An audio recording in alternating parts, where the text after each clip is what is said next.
Hey losers, I'm Coral. Welcome back to my channel. I'm doing something new today. I hope you're excited. I am. I had this idea while I was rereading American Psycho by Bret Easton Ellis, which will also be the first book of this series. I had this idea where I talk about 50 of my favorite horror novels that I think, I don't know, like, should you read them? Maybe you should watch the review and then decide if you should read them, because thinking about other novels I'd like to include in this, I don't think that these books are for everybody. But these are, I don't even know if I have 50 yet. I don't know. But the ones that I'm thinking of, I know are not for everybody. American Psycho, not for everybody. So when I was thinking about it, I was like, is this going to be like Sadie Hartman's book 101 horror novels, horror books you should read before you're murdered? And I was like, well, no, because I don't think that these are going to be for everybody. But these were so for me. And I'd really like to talk about them in depth, more in depth than my typical like wrap-up review. So this first one here, I'm going to be talking about American Psycho by Bret Easton Ellis. I reread this month because I have a paper I need to write for my psychology class, an applied theory paper where I have to take a scene from some, like, either he said like a TV show, movie, or book. The scene has to be something where someone is acting with risky behavior, right? They're exhibiting risky behavior, and then we have to explain it or examine it through 3 lenses of psychology. So there's behaviorism, there's humanism, there's psychoanalytic psychology, there's biopsychology, there's biopsychosocial psychology, there's on and on, like very many types of psychology through like theories of psychology and studies of psychology through the years. Cognitive psychology, which is more like, you know, therapy and things like that. So I had to choose 3 out of a list. He didn't let us just do whatever, which kind of sucked. But I'm doing psychoanalytic theory, which is like what Freud came up with. I'm doing biological psychology, so I'm examining his drug use. That's what I'm doing.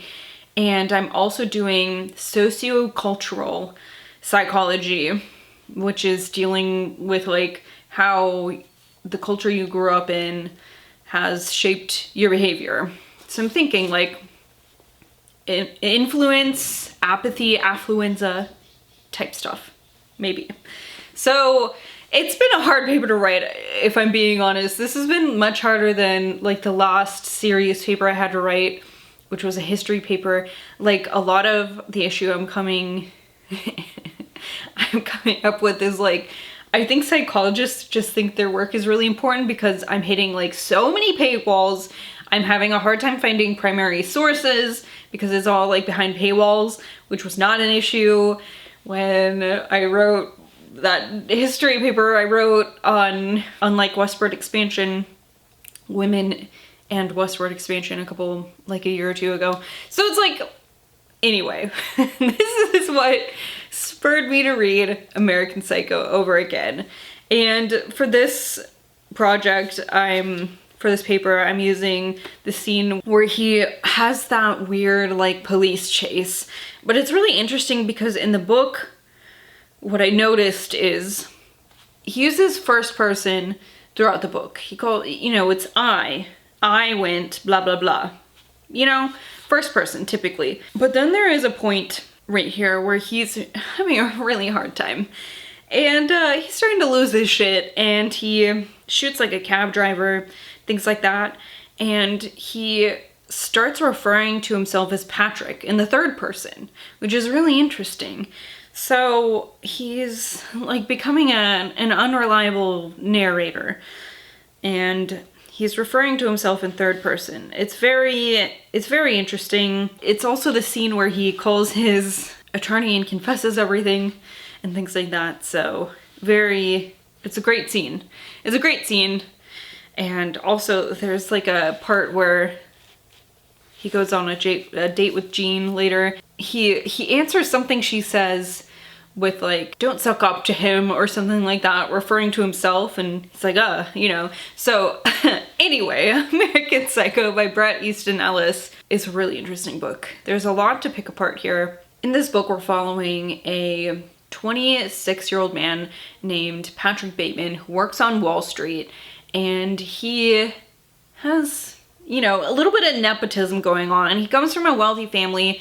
He works at this firm, but it seems like he probably got the job due to his family's status. They like kind of refer to it throughout the book of like, oh, why aren't you working for, you know, and they kind of tiptoe around it, which leads you to believe that perhaps his family also has a family business.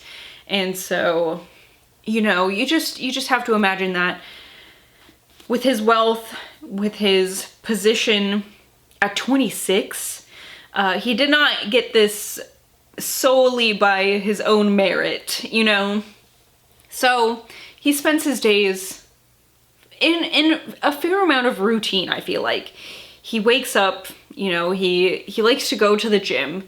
He likes to watch films. He likes music. He goes to work. He sometimes goes on dates with his girlfriend, Evelyn. He often eats out with his colleagues or his girlfriend. So other people on Wall Street, sometimes models. It just depends. He is a snappy dresser. He's really into fashion. He is like really great at knowing what who is wearing, the brands and things like that. He's excellent at that. Brand name anything, he can tell you what it is, it seems. So he is very detail oriented, a very neat person, it seems, at least at first. You get a little bit into the book actually before you start to see that Patrick Bateman also has another side, that he is also a very, very violent person. And I believe the first time this happens, he assaults a unhoused person and that man's dog on the street. Just on the street.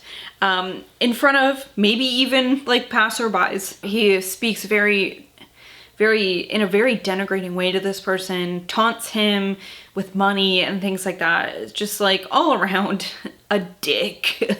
Just a bad dude, right? And like the plot of this book is like, is there a plot? It's really just the evolution of this man, Patrick Bateman's like mental status. And, you know, it starts out, it seems like he has everything together, but as this goes on, it's like he is losing bits of time, it seems. There are chapters where he seems like completely out of control, and then he'll be back at work the next day. His apartment will be a wreck, and it's like, that doesn't seem very Patrick-y. He is violent towards people more frequently, with more depravity. And throughout this book, you're just really not even sure if, you know, what Patrick is telling us is even really real. Is he a reliable narrator of his own story? You don't know. I think what's interesting is the beginning and end lines of this book. So this isn't the full sentence, but the first line of this book is, "Abandon all hope, ye who enter here," is scrawled in blood red lettering. The last line here. "And above one of the doors, covered by red velvet drapes in Harry's, is a sign, and on that sign In letters that match the drape's color are the words, "This is not an exit." It feels like it means something and also probably nothing. It could be poignant in some way, maybe it's not. And I feel like that is like so much of this book. Does it mean something? Is this symbolic in some way? Is it not? This book kind of drives you mad. He goes into specific details about such inane things. There's like almost like a 10-page rant on Huey Lewis and the news, and you're like, okay, like, I think I might skip this part, but like, I don't, because what does he have to say? It's so strange. And there is just, you know, there's another one about Whitney Houston. He loves Whitney Houston. Some of the things he says are so hilarious, just the people he's with. It really, I mean, this is satirical. It's not just about Patrick Bateman being a psychopath. This is also about the people he's around too. You know, the drug use, not just like illicit drug use, but pills, prescription pills, drinking all the time, sex with everybody, and it's all a secret, but it's all not a secret. You know, they're swapping partners all the time, but it's all a secret, but it's not a secret because like they all must know, right?